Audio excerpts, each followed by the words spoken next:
tener un recordatorio, ya que el día de ayer, nuestra hermana Yolis nos habló acerca del profeta Samuel.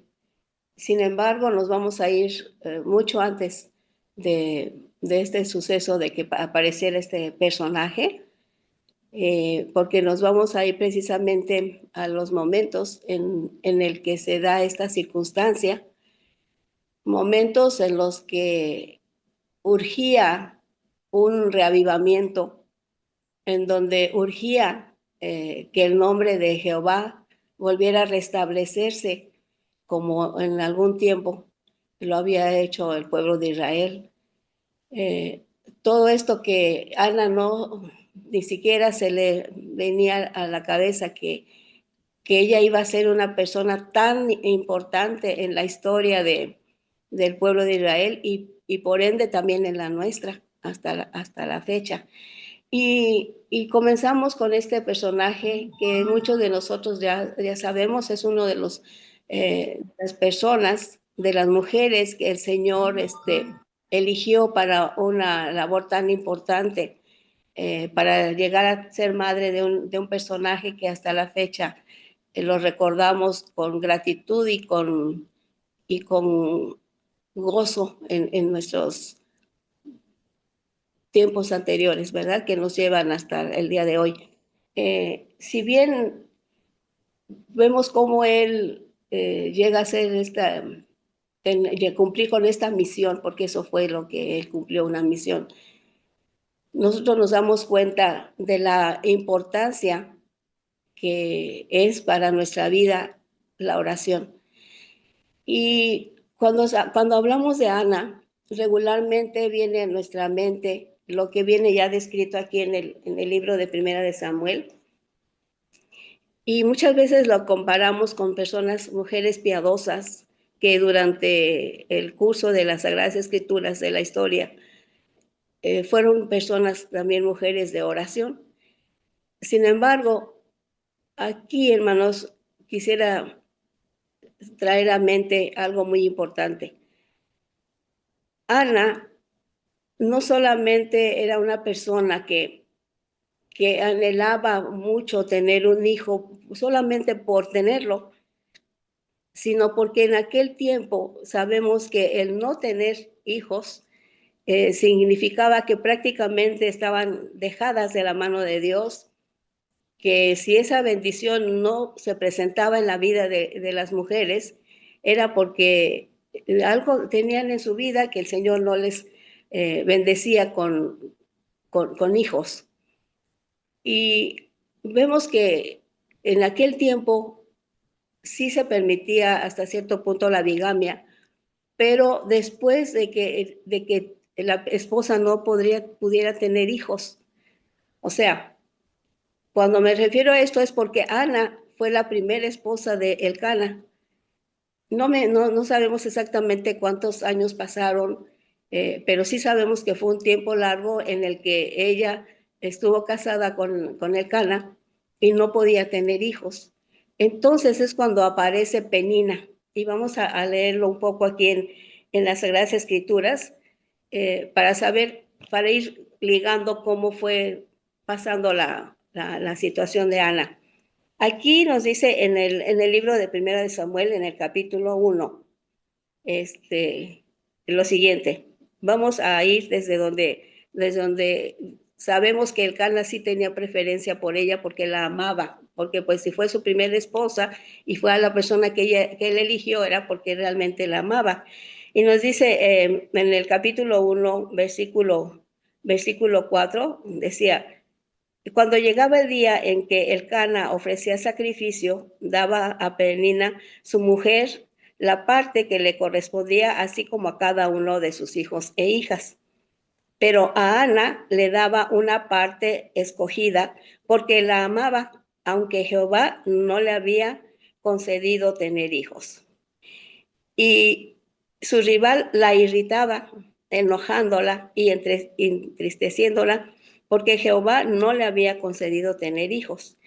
Así hacía cada año, cuando salía de la casa de Jehová, la irritaba así, por lo cual Ana lloraba y no comía. Y el Cana, su marido, le decía: Ana, ¿por qué lloras? ¿Por qué no comes? ¿Y por qué está afligido tu corazón? ¿No te soy yo mejor que 10 hijos? Y de esa manera el Cana buscaba consolarla. Pero ustedes saben perfectamente, hermanos, que si hoy en día el gozo de una persona, de una mujer, también se concluye con el gozo y la bendición de ser madre, pues en aquel tiempo era mucho mayor la razón. Y en este versículo donde dice que la segunda esposa, Penina, pues ella sí había sido bendecida por Dios porque había tenido hijos e hijas. Ahí dice que pues fueron varios los que tenía. Entonces nos comenta que cada que esta mujer se metía con ella para irritarla, para preocuparla, para angustiarla, dice que cuando no estaba el Cana, pues se aprovechaba más todavía para hacerla sufrir. Que si, mira, ya te fijaste que mi hijo mayor se parece a su padre, mira ya cuántos hijos el Señor me ha bendecido, y cosas así. Y Ana, si ustedes leen el capítulo donde se refiere a este suceso, Ana en ningún momento le responde, en ningún momento se pone a discutir con ella solamente guarda esas cosas en su corazón y le pide a Dios que le dé fortaleza, que le dé esa bendición que ella tanto le pedía. Pero fíjense, aquí sucede algo curioso, porque si nosotros nos recordamos, hay varias mujeres que fueron estériles, que se mencionan en la Biblia, pero que cada una de ellas tuvo algo especial cuando ya fueron madres. Pero también nos dice que el Cana iba cada año a ofrecer sacrificios a Dios y todo, pero no menciona que él fuera a pedir exclusivamente por la esterilidad de Ana. Él como hombre, como ser humano, trataba de hacer lo mejor para poder tener bien a su esposa y consolarla, pero no dice que él haya ido al templo exclusivamente a orar porque el Señor le diera hijos a Ana. Y si nosotros nos vamos a las Sagradas Escrituras, en el libro de Génesis, no lo vamos a leer, pero se los voy a mencionar. En el libro de Génesis 25, 20, 21 y 26, ahí vemos un suceso muy similar o una situación muy semejante cuando Jacob pide por Raquel. Dice que durante 20 años él estuvo pidiendo, orando a Dios para que el Señor le diera prole, como le llaman antes, a su esposa. Y el Cana no se ve que lo hiciera así, no porque no haya querido, simplemente quizá pensó que no era necesario, porque pues él ya tenía hijos e hijas. Y pues se le decía que con el amor que él le brindaba a Ana era más que suficiente. Pero nosotros vemos que Ana no cesó de orar. Vamos a poner una pequeña imagen aquí. Y nos dice que cada día Ana se arrodillaba y pedía y todo. Pero en ese momento, cuando nosotros llegamos a un momento de angustia extrema, cuando llegamos a un momento de necesidad extrema, ya nuestra oración no se convierte solamente en palabras, sino que sale un clamor desde el fondo de nuestro corazón, como mujeres, o en este caso también puede ser hombres en alguna situación muy difícil, y es cuando nosotros clamamos a Dios, es cuando nuestro corazón se abre, es cuando nuestros sentimientos se juntan todos y no hay otra persona, no hay otro ser al cual podemos acudir más que a Dios. Y nosotros vemos que en esa ocasión ella aprovecha para ir al templo y rogar para que el Señor pudiera darle lo que ella tanto anhelaba. Y aquí en esta parte nos dice que mientras ella oraba largamente delante de Jehová, Elí observaba sus labios, pero Ana oraba en silencio y solamente se movían sus labios, su voz no se oía, por lo que Elí la tuvo por ebria. Me detengo un poquito aquí. ¿Cómo es posible que un sacerdote que está dedicado al Señor pudiera pensar que esta persona estaba ebria? Seguramente no escuchaba lo que ella estaba diciendo, porque así lo dicen las Sagradas Escrituras. Pero nosotros nos ponemos a pensar, ¿hasta qué grado estaba la situación espiritual del pueblo de Israel para que él pensara de esa manera? Nada menos nos recordamos que en este momento los hijos de Elí estaban en una situación deplorable espiritual. La hermana Elena de White nos habla acerca de la situación que tenían, incluso aquí en las Sagradas Escrituras también nos los dice, que ellos hacían cosas que no agradaban a Dios y que a pesar de eso, Elí insistió en colocarlos en puestos tan importantes, tan sagrados, para llevar a cabo. Imagínense, dice que ellos dormían con las mujeres que se paraban fuera de las puertas del templo. Entonces, muy probablemente llegaban varias personas, entre ellos mujeres, en condiciones de ebriedad. Y lo único que se le vino a la cabeza al sacerdote era que Ana era otra persona de ellas, que también estaba ebria, que también no había digerido su vino, porque así se lo dice. Imagínense el dolor tan grande que llevaba ella, la necesidad tan tremenda de tener esa comunión con Dios. Estaba derramando su alma al Señor. Y claro, Eli no lo sabía, pero estaba condenándola antes de acercarse a ella y preguntarle, mujer, ¿qué tienes? Él inmediatamente la ubicó y su prejuicio fue grande hacia Ana. Sin embargo, aquí volvemos a ver el carácter humilde y silencioso, respetuoso de Ana hacia el sacerdote. Y ella le dice, ¿verdad? Dice, no, Señor mío, aquí como dice en la palabra de Dios, después de que le dice, ¿hasta cuándo estarás ebria? Digiere tu vino. Pero Ana le respondió, no, Señor mío, soy una mujer atribulada de espíritu. No he bebido vino ni sidra, sino que he derramado mi alma delante de Jehová. No tengas a tu sierva por una mujer impía, porque solo por la magnitud de mis congojas y de mi aflicción he estado hablando hasta ahora. En ese momento me imagino también que Elí se debe haber sentido pues avergonzado de haberla juzgado de una manera tan prematura y pues le dice, ¿no? O sea, tratando también de consolarla, le dice, bueno, está bien, tranquila, vete a tu casa y Dios te va a conceder lo que has pedido. Y aquí cuando estaba leyendo esta parte, hermanos, digo, ¿cómo es el Señor tan maravilloso? Es seguro que no solamente le respondió a Ana con esta enorme bendición, sino que por la oración de Elí, sino que en ese momento se encuentra realmente Ana, no solamente pidiéndole a Elí, sino como tomándolo como un representante de Dios, como lo que era el sacerdote. Ella confía en la palabra porque ella cree que Elí está más cerca de Dios que ella misma. Y muchas veces nos sucede a nosotros así, que les pedimos que otros oren por nosotros porque a ellos sí los escucha y a nosotros somos más inmerecedores. Pero aquí, hermanos, nos damos cuenta que todos tenemos el acceso directo al trono de gracia a través de la oración. Todos tenemos el privilegio de ser llamados hijos de Dios y de saber que tenemos un Padre que nos escucha en todo momento. Pero ¿saben qué, hermanos? Aquí Ana no se da cuenta que el Señor no solamente no le concedía tener un hijo, solamente por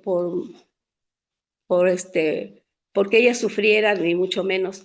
Él conocía el corazón de Ana. Él sabía que ella era la persona indicada para llegar a tener a un hijo que pusiera en alto nuevamente el nombre de Jehová. Pero eso necesitaba un proceso, necesitaba un día a día que ella fuera desarrollando esa fe y que en medio de la burla de Penina, en medio de saber que las personas posiblemente la juzgaban por su esterilidad, en medio de eso había alguien a quien podía recurrir, a quien podía dirigirse. Y nosotros vemos, al menos en mi juventud yo recuerdo que habían siempre hermanitas que oraban, que las veíamos, llegamos a la iglesia y ellas ya estaban de rodillas delante del Señor orando. Y a veces yo me preguntaba, ¿por qué se tardan tanto en orar? Porque uno en nuestra juventud, nuestras oraciones llegan a ser tan cortas, llegan a ser tan mecánicas, que nos sorprende ver a personas piadosas que se pasaban tiempo de rodillas orando al Señor. Y en algún momento yo me acerqué con una de ellas y le dije a hermanita, perdón, pero me gustaría preguntarle algo. Le pregunté por qué se tardaba tanto en la oración. Fíjese lo que es un joven, ¿no? Que a mí me llamaba la atención. Y ella me dijo, no, hija, es que yo no oro nada más por mí. Yo oro por todos los niños, por todos los jóvenes, platico con Dios y eso me quedó a mí tan grabado en mi juventud que dije, verdaderamente esa es la oración, abrir nuestro corazón a Dios como un amigo. Y muchas veces nosotros pensamos que son otros los que pueden, que son otros los que sí son escuchados, que son otros los que deben de orar por nuestros jóvenes, por nuestros niños, pero somos nosotros. Cada uno de nosotros tenemos este gran privilegio, queridos hermanos. Y aquí nos dice el tema de esta mañana también. Ana tuvo que sufrir una penina, ¿verdad? Ella tuvo que enfrentarse a todo lo que esta mujer significaba en la vida de su esposo, pero ella también tuvo que aprender que era algo que Dios tenía preparado, que ella iba a representar. Es cierto, Penina tuvo muchos hijos e hijas, pero si ustedes se fijan, no menciona la Biblia que alguno de los hijos de ella hayan tenido algo relevante en el ministerio, en la misión que Dios tenía para su pueblo, para dirigir a su pueblo. No se menciona. Y ella, ese único hijo por el cual oraba, ese único hijo que dedicó a Dios, que desde antes de que él naciera, ella ya tenía en mente que lo iba a dedicar al Señor. Imagínense, hermanos, el Señor le concede esta enorme bendición. Pero en el momento en que el Señor le concede esta enorme bendición, era el momento perfecto porque ella, su corazón, su pensamiento y su todo estaba en el momento preciso para tener a este gran hombre que llegó a ser este gran profeta. Entonces, cuando el Señor le concede esto, yo me imagino la alegría que ella debió haber tenido para agradecer al Señor la bendición que le hubiera dado, para saber que iba a ser alguien que serviría todos los días de su vida en el templo del Señor. Pero yo también como madre, digo, era mi único hijo, era su único hijo, pero ella había hecho una promesa. Y así como ella había aprendido a desarrollar ese carácter, había aprendido a desarrollar esa fe en Dios, había aprendido la humildad, había aprendido la paciencia, había estado fortalecida en su mente, en su espíritu y quizás también en su físico. Ese era el momento en el que debía de estar preparado su mente, su cuerpo y su espíritu para poder tener al hijo. Ya lo tiene, lo cría, imagínense, ¿no? Dedicarse a él, hacerle su primera ropa, darle los mejores alimentos que ella podía, mostrarle, darle todo su amor, que sin duda también el Cana lo hizo, porque como en el caso de Jacob con José, ¿verdad? Era el hijo de la mujer amada. Entonces, cuando da todo ese amor a él, pero yo creo que cada día ella iba contando el tiempo. Yo hice una promesa a Dios y debo cumplirla. Y no lo hacía por obligación, lo hacía por gratitud al Dios que le había prometido eso. Ella llega el momento en que es la hora, es el tiempo, son los años que debía tener ya Samuel al lado de su madre, esos años tan importantes que nosotras como madres debemos dedicarles a nuestros hijos. A veces nos llenamos de tantas actividades, nos llenamos de tantas cosas que no les damos ese tiempo de mayor calidad a nuestros hijos. Está bien que sirvamos al Señor, pero si nosotros no ponemos la base en esos primeros años de nuestros hijos, si no les damos todo el amor y la comprensión y todo lo que ellos necesitan, no van a ver esas bases firmes que tuvo Samuel. Llegó el momento, la hermana Elena de Juárez dice que debiéramos estar con ellos por lo menos entre los 6 y los 7 años, diciéndoles, orientándolos, guiándolos, y seguramente ese fue el tiempo que Ana dedicó a ponerle las bases a Samuel. Respeto a Dios, reverencia a nuestro Dios, gratitud también. Y eso era lo que él debía de llevar al templo, porque era todo lo que necesitaban. Necesitaban pureza, necesitaban una verdadera adoración, necesitaban poner en alto el nombre de Jehová, que ya lo habían puesto por los pisos, por el piso, ¿verdad?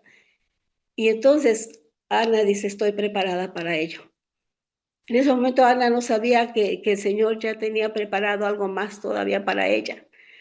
Lo lleva ante el sacerdote y le dice, aquí está, este es el hijo por el cual yo oraba. Y me imagino que eran sentimientos encontrados los de Ana. Por un lado estaba cumpliendo una promesa a Dios. Por otro lado se estaba despegando de su amado hijo. Pero ella sabía que estaba cumpliendo. Ella sabía que era gratitud a Dios. Y lo lleva ante el sacerdote y le dice, este es el hijo por el cual yo estaba orando. Y le vuelve a reiterar que él le había dicho que se fuera en paz. Y yo me imagino ese momento, hermanos, de alegría, de gratitud, pero también de dolor, porque llegó con el niño, pero se regresaba sola. Y ella sabía que no lo iba a volver a ver la semana que entra o en unos días, no. Se tenía que esperar un año y cada año Ana iba. Cada año iba y le daba el amor que tanto Dios le había permitido tener para Samuel. Pero en ese tiempo el Señor la bendice grandemente con hijos. Imagínense, ella no sabía que el Señor la iba a bendecir después con hijos y aún así llevó y cumplió su promesa. Regresa con aquella con aquello bonito en su alma de decir, cumplí mi promesa, el Señor me ha bendecido y después viene más todavía la recompensa. Ana había entregado a Dios el hijo de su corazón para toda la vida y Dios le dio 3 hijos y 2 hijas más. El Señor nos recompensa abundantemente cuando damos algo para Él. Si esta página de la Biblia fue consagrada a Ana, bien puede ser porque ella fue una mujer de oración. Y realmente queda en nosotros la pregunta, ¿cuáles son nuestras peninas? ¿Cuál es aquella penina que nos lastima? ¿Cuál es aquella penina que se burla muchas veces de nosotros? ¿Cuál es aquella penina que es capaz de humillarnos, que es capaz de decir que ellas sí son bendecidas y nosotros no? Y no solamente me refiero a las mujeres, me refiero también a aquellos hombres que a veces luchan el cada día porque sean comprendidos. Aquellos hombres que trabajan muchas veces incansablemente para poder traer a casa lo necesario para sus hijos. Somos nosotros esas peninas que a veces cuando nuestros esposos vienen cansados y todo, todavía reclamamos, todavía les ponemos, así como dicen, el dedo en la llaga, o somos aquellas Anas que reciben a los que nos agreden con silencio, con madurez, con comprensión, porque muchas personas que actúan como esta mujer en la vida de nosotros son personas que vienen marcadas también con dolor, con amargura, y lo que hacen es desembocarlo en las personas inmediatas. Nosotros debemos de procurar aprender a tener paciencia. Aprendemos a confiar en Dios. Aprendemos a que una oración no solamente es pedir, pedir, pedir, sino es dar. Ana estuvo dispuesta a dar lo mejor que tenía. Y entonces, hermanos, me gustaría que el hermano Vic nos pusiera un pedacito de un videíto que me gustaría que ustedes lo vieran, porque me pareció bastante interesante para ir concluyendo ya esta parte de la presentación.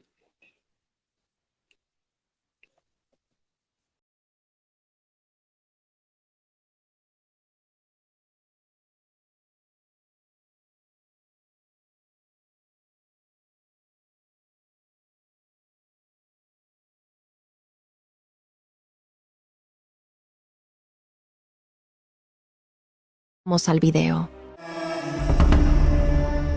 El significado del nombre Penina generalmente es sugerido por los estudiosos como piedra preciosa o corales. Por otro lado, el nombre Ana transmite el sentido de graciosa. La Biblia no proporciona mucha información sobre los detalles biográficos de Ana y Penina, por lo que no se sabe nada sobre el origen o el final de la vida de estas mujeres. Por ejemplo, Penina es simplemente mencionada de manera muy breve en la Biblia en el Antiguo Testamento, esencialmente como la rival de Ana, la madre del profeta Samuel. Según el texto bíblico, Ana y Penina vivían con su familia en Ramataim Sofim, una ciudad que se encontraba en las montañas del territorio de Efraín, en la frontera con el territorio de la tribu de Benjamín. A pesar de que el esposo de Ana y Penina vivía en tierras de Efraín, él era de linaje levítico. Entonces, como parte de la familia de Elcana, Penina viajaba regularmente. En realidad, la Biblia dice que, año tras año, Elcana salía de su ciudad para adorar y sacrificar al Señor en Silo, que era el lugar donde estaba el tabernáculo en ese tiempo. Hablar de Ana y Penina también implica hablar de un hogar dividido.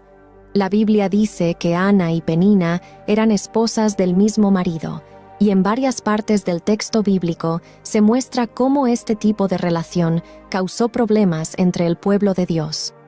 Al igual que había ocurrido antes en el hogar de Jacob, la rivalidad también dividió el hogar de Elcana. La Biblia dice que Elcana amaba a Ana y la favorecía notablemente. Tal vez debido al sufrimiento de Ana por su esterilidad, Elcana intentaba aliviar su tristeza expresando su amor por ella. Comprueba lo que dice el texto bíblico. Pero Ana daba una porción doble porque lo amaba, a pesar de que el Señor la había dejado estéril. Elcana, su esposo, le preguntaba: «Ana, ¿por qué estás llorando? ¿Por qué no comes? ¿Por qué estás triste? ¿Acaso no soy mejor para ti que 10 hijos?»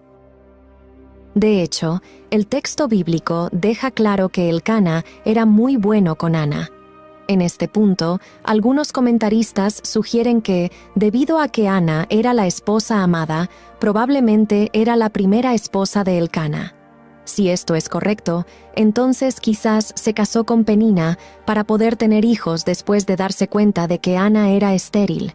De hecho, según leemos en el primer libro de Samuel, capítulo 1, Penina dio hijos e hijas a Elcana. Por lo tanto, aunque la Biblia no proporciona detalles sobre esto, es seguro que este asunto causaba problemas entre las dos mujeres. Además, el texto bíblico deja claro que Ana y Penina eran rivales y menciona que Penina provocaba constantemente a Ana con el propósito de irritarla. Sobre esto, el texto bíblico dice: «Y su rival la provocaba mucho para hacerla enojar, porque Jehová había cerrado su matriz». El texto hebreo en esta parte indica que Penina intentaba profundamente frustrar, afligir e irritar a Ana. Al parecer, cada año, Penina aprovechaba el viaje que la familia hacía al tabernáculo en Silo para irritar, menospreciar y burlarse de Ana debido a su esterilidad.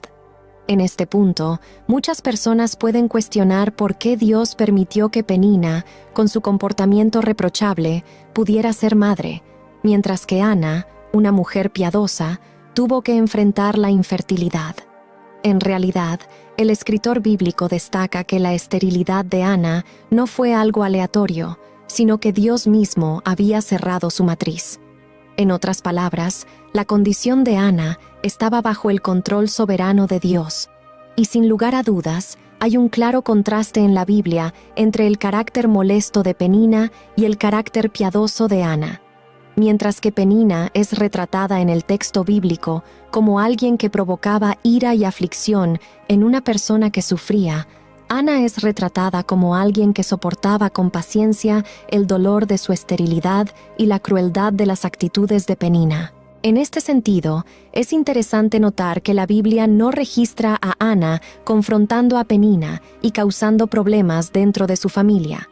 En cambio, la Biblia registra cómo Ana depositó su ansiedad en Dios. Ana sabía que pelear con Penina no resolvería su problema, ya que el único que podría librarla de su angustia era el Señor. Los lectores de la Biblia saben que Penina tuvo hijos e hijas, aunque no se sabe cuántos fueron. Sin embargo, ninguno de los hijos de Penina tuvo un papel relevante en la historia de la redención registrada en las Escrituras. Por otro lado, la mujer de la que Penina se burlaba dio a luz a un hijo extraordinario que Dios usó para guiar a Israel en uno de los períodos más críticos de su historia. Pero la historia de Ana y Penina no se trata de una teología del triunfalismo, donde el humillado es exaltado. Esta historia simplemente trata de cómo Dios elige a los más improbables para cumplir su propósito soberano. Fue así cuando Dios le dio a Isaac a Sara, cuando dio a Jacob y Esaú a Rebeca, cuando dio a José a Raquel, cuando dio a Sansón a la esposa de Manoá y cuando dio a Juan el Bautista a Isabel. Y sin duda, Penina no fue solo alguien que hizo aún más dramática la historia de una mujer estéril, sino alguien que, incluso a través de sus palabras dolorosas, contribuyó a que Ana depositara su confianza exclusivamente en el Señor. Esto muestra que Dios moldea el carácter y perfecciona la fe de sus elegidos, incluso a través del sufrimiento, y en todo esto, Él es glorificado. Queridos hermanos, la narrativa bíblica de hoy nos hace reflexionar que estamos rodeados de peninas que intentan frustrar y destruir los sueños de muchas Anas.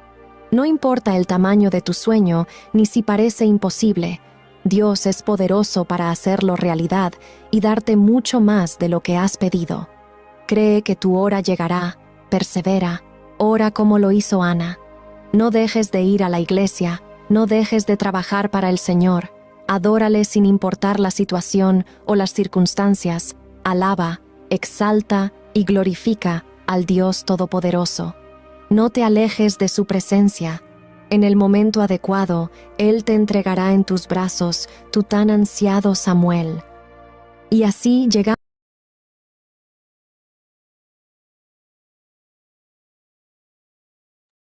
Tu micrófono, hermana Chelita, está apagado. Pues gracias, hermano. Pues así es donde lo que pudimos traer en esta mañana del recordatorio de Ana. Sabemos que regularmente es una historia tan conocida, pero también es una historia que nos vuelve a recordar la magnificencia, el poder de Dios, el amor hacia sus hijos, y que si tarda el Señor en respondernos, para nosotros como seres humanos se nos puede hacer tardado, pero no, siempre será el tiempo exacto. Él sabe hasta dónde nos puede ayudar, como dice las Sagradas Escrituras, porque a los que Dios aman, todas las cosas les ayudan a bien, aun esos detalles que nos lastiman, son armas que el Señor utiliza para podernos despojar de todo aquello que venimos acumulando durante años y que sin embargo es urgente la intervención divina. Él sabrá en qué momento nunca nos va a dar más de lo que podemos soportar. Y si eso nos ayuda para que traigamos a los pies del Señor a nuestros seres amados, si eso nos ayuda para que nosotros como cristianos avancemos, maduremos y entreguemos todo lo que podemos ser capaces de entregar con el poder de Dios, que seamos de bendición, que nuestros enemigos, bien lo dice Samuel, que los ponga bajo nuestros pies, no para humillarlos, sino para saber que no somos nosotros los que venceremos, sino como le dijo David a Goliat: tú vienes a mí con espada, con lanza y jabalina, pero yo vengo a ti en el nombre de Jehová de los ejércitos.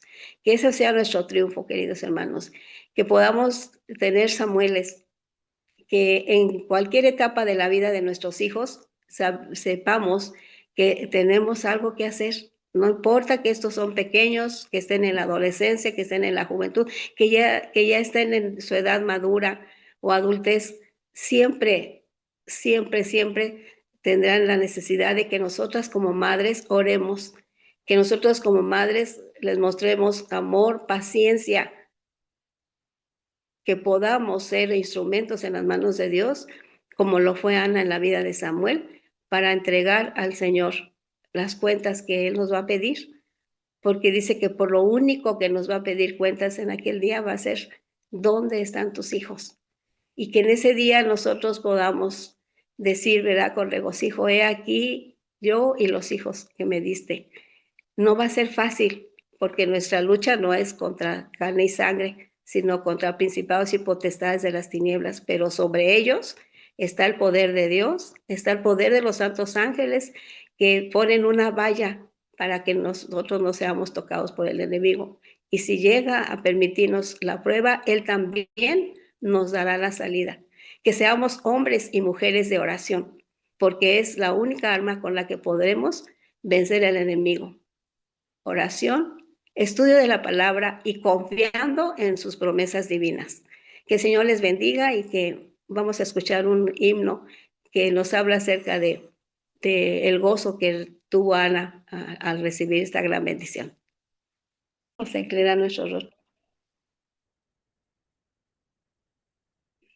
Amado Padre, en esta hermosa mañana que nos regalas de vida, hemos vuelto a abrir tu santa palabra y hemos vuelto a alabar tu santo nombre a través del canto. Señor, permítenos confiar en tus planes, en tus tiempos, que siempre serán los perfectos. Permítenos, Señor, vencer esas peninas que nos lastiman, porque solamente en tu poder está el nuestro, Señor. Gracias porque nos permites cada mañana encomendar nuestro día a ti, y te ruego humildemente por cada uno de mis hermanos que están presentes, por los ausentes también. Y que, Señor, podamos siempre volver nuestro rostro a ti y confiar en que tú nos fortalecerás en todo momento. Gracias por las grandes enseñanzas de tu santa palabra. Permítenos, Señor, que cada día tengamos un corazón agradecido y que podamos entablar una verdadera amistad contigo, Padre. Gracias por todas tus bondades. Gracias por tu amor, tu misericordia, tu paciencia. Pero gracias también porque pronto volverás y podemos llegar a aquel maravilloso lugar que por tu gracia podemos llegar a esperar. Perdona, por favor, nuestras faltas y debilidades, Señor, y permítenos tener más comunión contigo. Te lo rogamos humildemente en el precioso nombre de nuestro amado Señor Jesucristo. Amén.